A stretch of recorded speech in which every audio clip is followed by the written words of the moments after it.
Բարեկալու Սիվիլնետ տաղավարում հյուրընկալել եմ ընդդիմադիր Հայաստան դաշինքի պատգամավոր Գեղամ Մանուկյանին, բարև ձեզ, շնորհակալ եմ հրավերը ընդունելու համար։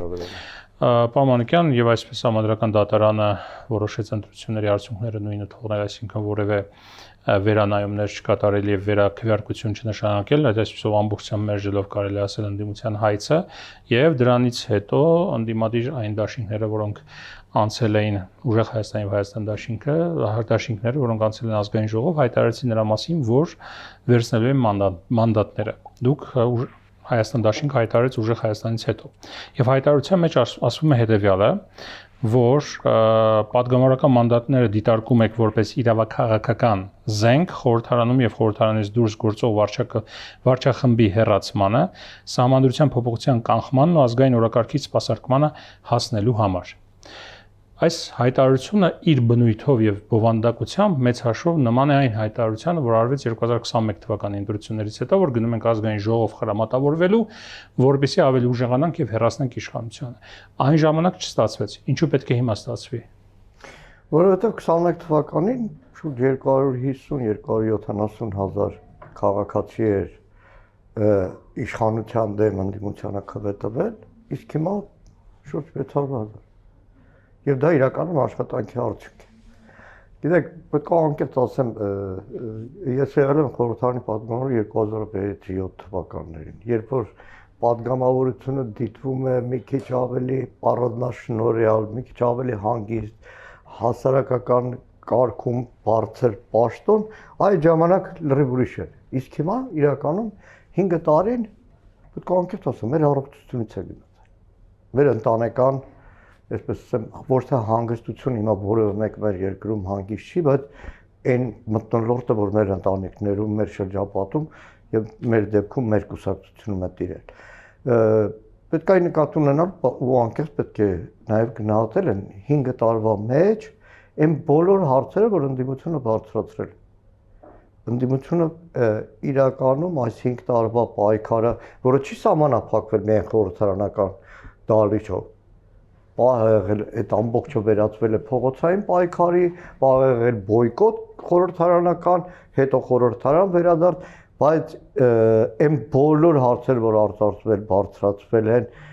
այն բոլոր քաղաքական ու ոչ քաղաքական բանավեճեր, որ եղել են,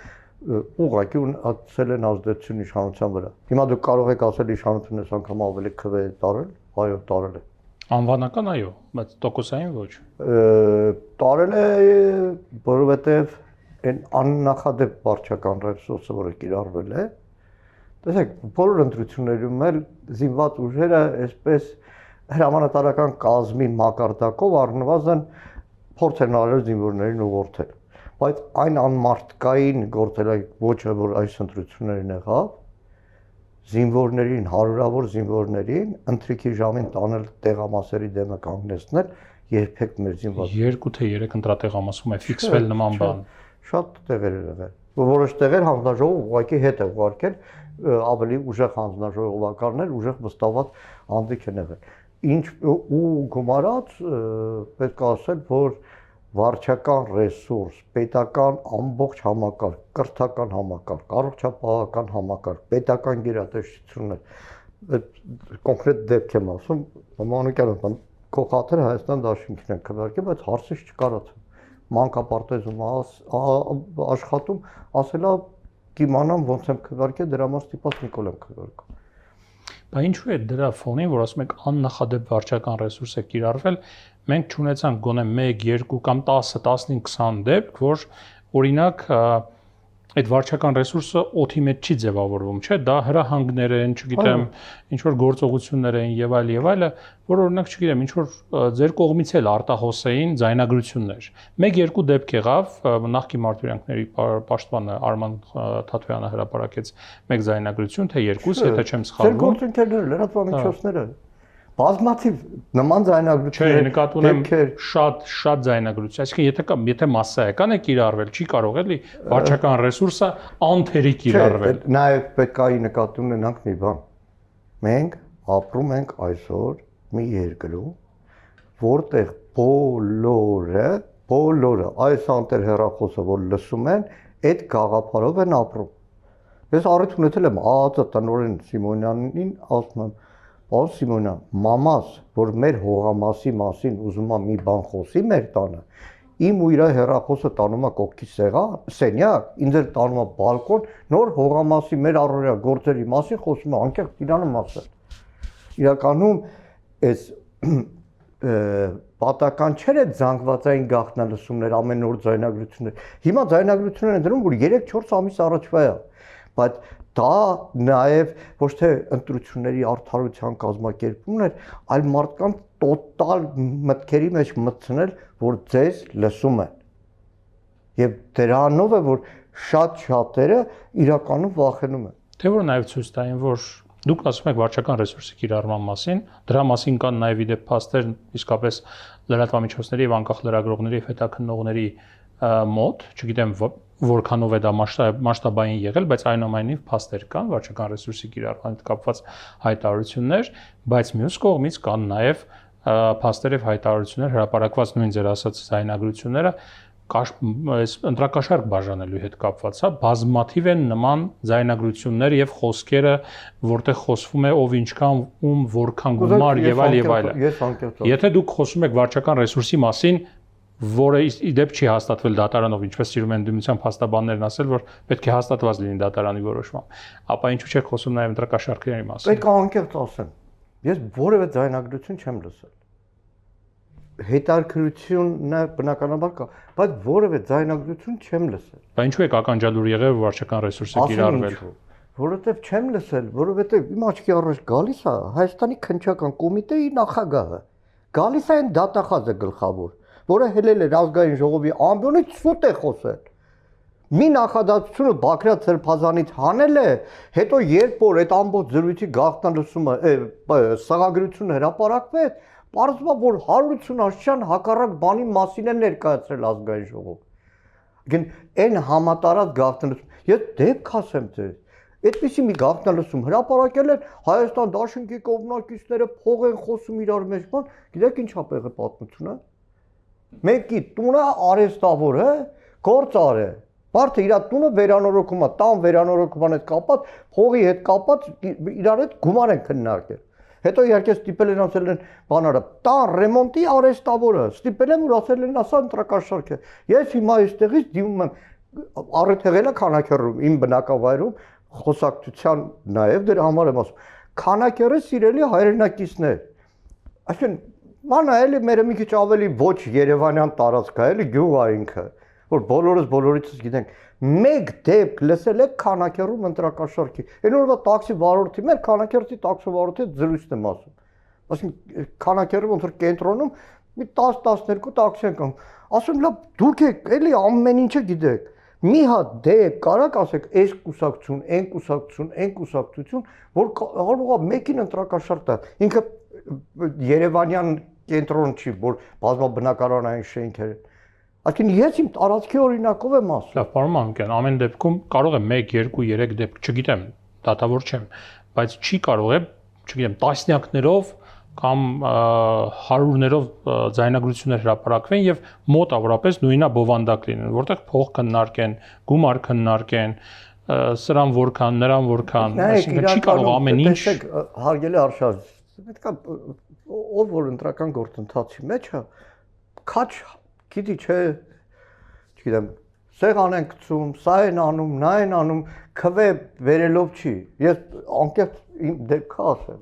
Ես չեմ բացառում, որ գաղտնալսված լինելու հետևանքով ես այսօր համարվեի Հայաստանում ընտրակաշարք բաժանող։ Այս ընտրություններին։ Մի հատ ակտիվիստ տղա կա, հայտարարություններ տվել Facebook-ով, որ Քարինտակցի բազմազավակ ընտանիքը կարիք ունի հեռուստացույցի։ Որ բազմաթիվ նման դեպքեր են եղել, մի անգամ էլ զանգեցի, ասի վաղը կգաս գրասենյակ, հեսա հեռուստացույցը կպատվիրեմ, կտանեմ։ Դրել եմ հեռախոսը, մի 5 րոպե հետո մեկին ասում, «Քեղա մի րոպե»։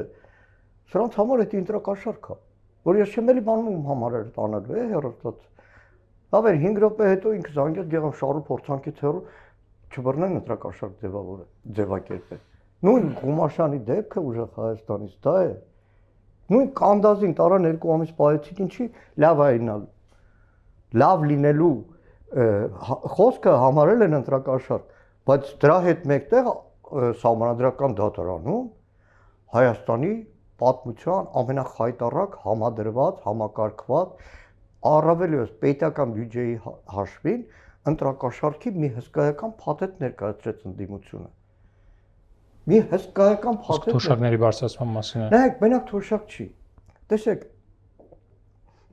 ես տակներով երթևեկող մարդ եմ, այնքան ուրախ եմ, այնքան հետաքրքիր մարդիկ են հանդիպում։ Փետրվարներ կամ հունվար։ Կրթված տղա է, ինժեներ տղա է, գյումրեցի, Տեսլա է քշում, տաքսի է վարում։ Ասեց Մանուկյան, ասեց, մի բան զգուշացնեմ։ Որ ես մեքենա չեմ քշում, տեղեկությունը չունեմ, գույքահարկը ասեց էլեկտրոմոբիլների շատ բարձր է։ Մի հատ կետ կա, որ պետք է էլեկտրոմոբիլների գույքահարկը հաշվի 30 րոպե օգտագործելուց հետո։ Ինչ որ ֆիրմա են բացում Հայաստանում 200,000 վճարում է X Tesla-ի վարորդը, համարում են իր ձիաուժը ավելի ցածր, ավելի քիչ գույքահարկ է վճարում։ Բայց հիմա քանի որ ճշգրտեցին հետո դա։ Տեսեք ինչ եղավ։ Ասած ես ձեզ խոստանում եմ, վստահեցնում եմ, գալու է ընտրությունների բերան, գույքահարկը փոխելու է, որտեղ ԵԱՏՄ-ի կարգ կա։ Մեկ էլ եկավ ընտրությունների բերան, կառավարությունը հիշեց, որ 2000, չգիտեմ, 15-16 թվերից ԵԱՏՄ-ի կարգավորում կա, որով գույքահարկը էլեկտրոմոբիլների պետք է իջնի։ Իջավ։ Նույն բանակում։ Եթե չփոխեր, ընդդիմությունն ասել էր, այ կառավարությունը կեղեքում է մարդկանց եւ պետք է փոխի եւ չի փոխում։ Չէ, հենց այդ է։ Նախընտրական շրջանում։ Չէ, նախընտրական շրջանն է, դրա համար է գույքահարկի օրենքը մի տարի առաջ արդեն պետքա գործեր։ Նույնը թոշակները, թոշակը ինչի ենք ասում ընտրակաշառք։ Փառք Աստծո, շատ լավ է որ 10,000, 15, 20, 30, 100,000 պետքա բարձրացնել։ Բայց երբ որ 25 թվականի աշնանը բյուջեի նախագծի քննարկմանը մենք խոսում ենք, երբ այդ թոշակները պետքա բարձրացնենք, ասում են հնարավորություն չկա։ Հունվար ամսին դեռ Նիկոլ Փաշինյանն ասում էր 1000 դրամով անհնար է թոշակը բարձրացնել։ Բա ո՞նց եղավ ընտրություններից առաջ։ Նպատակահարմար չէր համարում այդ ժամանակ։ Բանակիցուն եմ ահազանգել։ Հունվարին օրենսդրական փոփոխություններ արեցին եւ հունիսի բանակի վճարումը այլ հատուկ նշանակության ուժերի այլ կերպ էր։ Հունիսի 1-ին ինձ զանգում է այդ նույն զորքերի զինծառայողներ,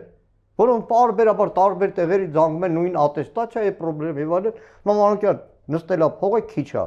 բայց վստահեցնում եմ, ես երկու օրը փող են տալ։ 200,000 իմ տեղեկությունների համաձայն բոլորին տվեցին հունիսի 7-ից մի քանի օր առաջ։ Դա ինչ գումար էր։ Աշխատավարձի բարձրացում թե ինչ։ Իբր սխալ հաշվարկ են կարել, վերահաշվարկ են կարել, դրա համար փոխանցում ենք զինծառայողներին։ Կոնկրետ մի ամսվա համար են տվել, թե մշտապես այդպես է գնալու։ Հիմա տեղեկություն չունեմ։ Լավ։ Եվ շատ երբ որ բյուջեն է դառնում համակարգված ընտրակաշառքի նյութ։ Գալով Սահմանադրական դատարանի եւ Սահմանադրական դատարանի որոշմանը, Սահմանադրական դատարանի քննարկման ժամանակ իշխանությունից ձեզ ասում են հետեւյալը. հարգելի ընդդիմություն, ասում են, եթե իսկապես ինչպես դուք եք ասում, ընտրությունները կեղծվել են, ինչպես դուք եք ասում, չգիտեմ, անարդարության իսկ կեղծումը բերում է նաև անարդարության զգացման մարդկանց մոտ եւ այլը, ինչու եւ ձեզ իսկապես ձայն են տվել 550 եւ ավել հազար մարդ, ապա ինչու հիմա եւ նաեւ Սահմանադրական դատարանից որոշումից հետո Հայաստանի փողոցները հազարավոր մարդիկ չեն լցվել, դուրս չեն եկել փողոց եւ չեն բողոքում ընտրությունների կեղծման դեմ։ Հայաստանի քաղաքական դաշտ մշտապես, քաղաքական կյանքը մշտապես լեցուն է եղել նման օրինակներով։ Ընդդիմությունը հաջորդ օրը հայտարարել է, որ ընտրությունները կեղծվել են համապետական ընտրություններից հետո, եւ դրանից հետո սկսվել են հետընտրական գործընթացներ։ Ինչու հիմա չկա։ Թեպետ կես միլիոնից ավել ձայն եք ստացել։ Տպավորությունը, որ իշխանությունը ավելի շատ է ուզում, որ ժողովուրդը փողոց դուրս գա։ Իշխանությունն ասում, եթե իսկապես մարդիկ այդպես են մտածում, պետք է դուրս գան, ինչու դուրս չեն գալիս։ Իր համար ցուցիչ է սա։ Չէ։ Այսինքն ի վերջո քվեն ազնիվ քվեր, չէ։ Ի վերջո նույն Հայաստան դաշինքի իշխանության կարծիքով ոչ, մոտ 70% ձևավորվել ընտրակաշառքի միջոցով։ Դատարանում ասում են կարծում եք, որ ընտրակաշառքը եկեք բողոքարկեք։ Բողոքարկեք ընտրությունը։ Իդեպ այս ընտրությունը աննախադեպ է եղել, որտեղ երկու կողմներ համարում են ոչ լեգիտիմ։ Մեկը իշխանությունը համարում է ընդդիմության ստացած քվեները, իսկ մենք փաստերով ներկայացնում ենք, որ իշխանության ստացած քվեն իրականում ուռճացված է իշխանության ստացած քվեն անազնիվ մեթոդներով է։ Եվ դրա համար իրականում պետք է ասեմ դες, երկուսս էլ նույն լրատվության ոլորտում են քաղաքական լրատվության, որ հարյուրավոր նման ընտրություններ ու ՍԴՆ-ում բողոքարկումներ են տեսել։ Ես դες պետք է ասեմ, այսպիսի փաստարկված եւ հիմնավոր բողոքարկման process-ին ինչ որ համանդրական դատարանում էր, ու շնորհակալ եմ բոլոր փաստաբաններին։ Հայաստան Դաշինքի, ուժեղ Հայաստանի մյուս կուսակցությունների, որ հայտեր են ներկայացնում, այն ծավալները, որ ներկայացվեց փաստերի, այսինքն տեսեք, քաղաքացիները այդ օրերին ասում էին, հեն համանդրական դատարանի ցույց չկա, չէ՞, որ գիտեմ այս համանդրական դատարանը ոնց է ձևավորվել, էլի, որ ակնկալիք բնականաբար չունե, ասում են ակնկալիք չունեն, որ համանդրական դատարանը չեղարկի ընտրությունը, բայց մենք ժողովուրդ մի դրվագ կա, որ անհնար է չանի։ Դա ԲՀԿ-ի ձայների գողությունն է, որովհետև այսինքն այն երկու տեղում վերակվյարկություն է։ Այո, որովհետև դու հասկանում ես, որ լավ ծառայություն, բայց կա մի հատ գիծ, որը անցնել է լավ, այդ մարդիկ հետո ապրելու են, այդ մարդիկ երեխեք ունեն, թոռներ են ունենալու։ Պարոն Մանուկյան, ինչու հազարավոր մարդիկ դրսում չեն, փողոցներում չեն։ Տարբեր պատճառներ։ Նախ այդ քաղաքական օրակարգը չեղավ, երկրորդը դա չի բացառում, որ վաղը այդ նույն տասնյակ հազարով մարդիկ փողոցում չեն լինի։ 21 թվականը դրա վառ օրինակ է։ Ինչու հիմա անդիմությունը նման process չի գեներացնում։ Որովհետև, այսպես ասեմ, Նիկոլ Փաշինյանի ձևով տանել արյունահեղության այս անդիմությունը պատրաստ չէր։ Պարոն Չարյունահեղության մասին է խոսքը։ 21 թվականից այս կողմ մի քանի process-ներ են եղել։ Նայեք, բոլորս մետալ։ Որ արյունահեղությամբ չի ավարտվել։ Հիմա էլ կարող եք դուրս գալ փողոց եւ եթե, ինչպես Նիկոլ Փաշինյանն է ասում, եթե մի քանի 100,000 մարդ անեիք փողոց, մի քանի օրից նա կհեռանա։ Դա պատասխանում ունե ու բարբերաբար եմ ասել։ Մի հատ թող Նիկոլ Փաշինյանը ասի քննչական կոմիտե, ես ձեզ էլ չեմ զանգելու։ Ոստիկաններին հրահանգ չեմ տալու, դատախազներին ու ԱԱԾ-ին հրահանգ չեմ տալու։ Իդեալական պայմաններ եք ուզում քաղաքական պայքարի։ Իդեալական պայմաններ չի, նորմալ քաղաքակիրթ պայմանների մասին է խոսքը։ Երբ որ 2018 թվականին Նիկոլ Փաշինյանն էր մարդկանց դուրս բերում փողոց, օրական 200-300 հոգի մարդ էին ձերբակալում, երեկոյան տանում էին տարբեր տեղամասեր ոստիկանության։ 2018 թվականին, երբ որ Նիկոլ Փաշինյանն էր մարդկանց դուրս բերում փողոց, լինում էր օրեր, որ մոտ 100, 200, 150 մարդ էին ձերբակալում։ Չհասկացա, որ թվի 18 թվականին Թավշյա հեղափոխության ժամանակ։ Այնտեղ այն ժամանակ էլ էին դինում, որ մարդկանց ձերբակալում տանում էին։ Չէ, նկատի ունեմ, երբ որ մարդը դուրս է գալիս քաղաքական պայքարի, չի նայում նրան Նիկոլ Փաշինյանը կզանգի, քննչական չի զանգի եւ այլ եւ այլ։ Դուրս գա քաղաքական պայքարի։ Դրա համար ասում 21 թվականին մարդիկ չելան փողոց կամ անդիմությունը հանրավակ չարեց, բայց դա չբացառեց, որ 22 թվականին ոչ թե 200, 300, օրը եղել 700 հոգի, 700 քաղաքացի դիմադրության պայքարի ժամանակ, շարժման ժամանակ խաղմասներում են եղել։ Եվ այնպես չի որ հիմա էլ չի։ Գիտեք ինչ եմ ասում։ Միշտ գիշերը ժամանակը դատարանի դեմն է։ Գիտեք ինչու եմ ես հարց տալիս, որովհետև մարդկանց մի հատ հատված կա, որոնց մոտ կա կարծիք, որ անդիմությունը գնաց համանդրական դատարան իմանալով, որ համանդրական դատարանը չէր կայացնի այն որոշումը, որը ընդդիմադիր դաշտը ցանկանում էր որ կայացնի, այսինքն ընտրությունները չեղյալ չէր հայտարարի, եւ հետընտրական process էլ չի գեներացնում, ըստ այդմ նրանք գալիս են եզրակացության, որ համանդրական դատարանը այսպես արդարացման մի ինչ-որ շրջան էր, անցնել, որ հետո մանդատները վերցնեն։ Որ խնդրեմ նորից հրապարակենք, որ մեր նպատակը մնում է այդ իշխանության հեռացում։ Այո, 4-րդ կետը գրել եք։ Եվ այդ առումով ունենալով խնդիր գործողությունների, մեթոդների, միջոցների օգտագործման եւ գործի դրման պատասխանատվությունն էլ մեր վրա է։ Իսկ որ դա լինելու է վստահեցնում եմ, որովհետեւ ի սկզբանե ասվել, որ այս ընտրություններին նաեւ նպատակը միայն խորհրդարան տեղ ունենալ չի, այսինքն անդիմության համար ես Հայաստան Դաշնքի անունից Հայ հեղափոխական դաշնակցության անունից եմ ասում, խորհրդարանի ամբիոնը լոկ միջոցներից մեկն է։ Ինչպես միջոցներից մեկը փողոցային պայքարը, բանտարկությունը, զերկանքը։ 21 թվականին էլ եք նույն ասում։ 22 թվականին, բայց ամբողջ Հայաստանը իջել էր փողոց, չէ՞։ Ամբողջ Հայաստանը եթե իջներ, իշխանությունը կգնար, պարոն Մանուկյան, ամբողջ Հայաստանը չէր իջե փողոց։ Բայց 21 թվական մի քանի ամիս անց, որ որևէ մեկ չէր էլ մտածում, որ ժողովուրդը կարող է նման ձև ընդվզել, բողոքել, բայց եղավ։ Իմիջիայլոց 17 թվական պարադոքս է, որ հիմա 550,000 մարդ ձեր ձայն է տվել, դուք կարծում եք ընտրությունները կեղծված են, բայց դրսում 10 հոգանոց միտինգ չկա։ 17 թվականի խորհրդարանական ընտրություններից հետո գրեթե նույն քարությունն էր, ընդ որում երկդաշինքը Նիկոլ Փաշինյանի գլխավորությամբ ճանաչեց ընտրությունների արդյունքները եւ մտավ խորհուրդ։ Մեկ տարի հետո իրավիճակը փոխվեց։ Շատ լավ, ինչքան ձեր կարծիքով, ձեր պրոգնոզով, ձեր կանխատեսմամբ այս անգամ էլ այսինքն այս իշխանությունը այս հնգամյակը հանգիստ կկառավարի, թե կարծում եք, որ անկանխատեսելի իրավիճակներ կլինեն։ Անկանխատեսելի իրավիճակներ կա։ Ով պետք է ստեղծի։ Ժողովուրդը, ընդդիմությունը, ընդդիմության խորհրդարանի ներկայացված ուժերը, խորհրդարանից դուրս եղած ուժերը պետք է նկատի ունենանք, որ այս իշխանությունը հակահայ խոստումների այն տրցակով, որ շարունակում է պահել իշխանությունը, մի օր գալու է, որ մեր ժողովուրդը չի անդուրժել։ Նույն սահմանադրական դատան։ Մեր սահմանադրական խաղաղության գործընթաց, որ Ադրբեջանի հետ իրականացնում է, սա հակահայ գործընթաց է։ Խաղաղության գործընթացը այն պայմանագիրը, որ նախաստորագրել են, որը մեծ հաշվով դուք էլ եք կողմ, հետո ստորագրելուն որոշակի հավելվածներով գուցե, չգիտեմ, սա ուժեղ Հայաստանն էր կողմ, որն է դրա հակահայը։ Հարգելի արշալույս, որովհետև այդ փաստաթուղթը ինքը որպես այդպեսին հիմնական խնդրահարույց կետը,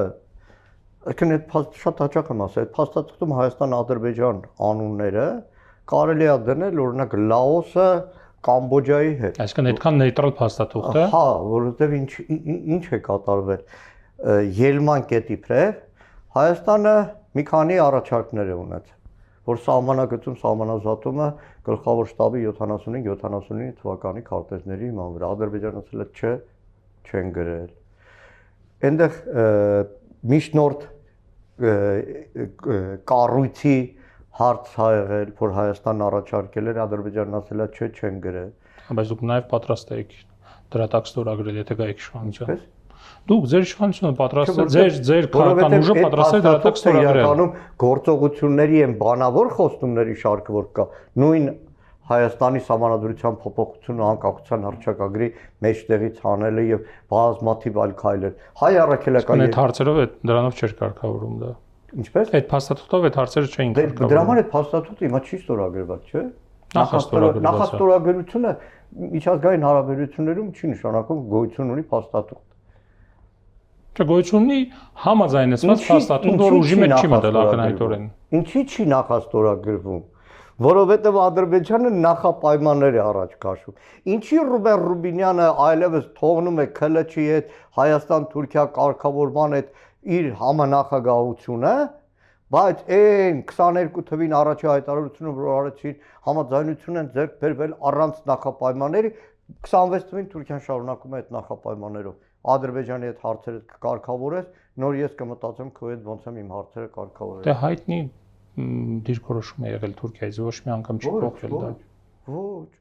Քլեշն ու Ռուբինյանը բա ինչ էին։ Ռուբինյանը չէր գալիս Հայաստանը պարտանում։ Տեսեք առաջին անգամ աննախադեպ է Թուրքիան ասում է առանց նախապայմանների։ Սերժ Սարգսյանի ժամանակ էլ էին ասում առանց նախապայմանների, բայց նախապայմանները կային։ Բայց Սերժ Սարգսյանի ժամանակ Թուրքիան ու Հայաստանը Դավթօղլուն, չգիտեմ, Բաբաջանն ու Նալբանդյանը թուրք չէին ստորագրում, հայտարարության տեքստ չէին գրում, տակ գրում էին առանց նախապայմանների։ Եվ վերջո այս ժամանակ արձանագրություններ ստորագրեցին երկու, որի մեջ նախապայմանների մասին ոչ չկար։ Նախապայման չլինի, Թուրքիան բերեց նախապայման, Հայաստանը սառեցրեց գործընթացը։ Հիմա կարծում եք այդ գործընթացը սառեցված է։ Այսինքն թիթեռը կարելով չի, անի կամուրջի վերանորոգումը, ես արդեն, չգիտեմ, իմ մեռնելու եմ, թորներս են լինելու, էլի ինչ որ մի հատ հաղորդագրություն են երևի կարդալու, որ անի կամուրջը ուզում եմ վերանորոգել։ Իսկ այնուամենայնիվ կարծում եք, որ նաև Ռուբեն Ռուբինյանի այդ ֆորմատից դուրս գալ դրա մասին է խոսում, որ այդ գործընթացը։ Չէ, խորհրդարանի նախագահի մակարդակով կարծում այդքանը գոնե հասկացան, որ բան չի։ Ռանգերի տարբերություն կա։ Լավ, շնորհակալ եմ զրույցի համար։ Շնորհակալ եմ հրավերի համար։ Սիվիլենտ տաղավարում ես զրուցեցի Գեգամ Մանուկյանի հետ։ Առողջ եղեք, կհանդիպենք։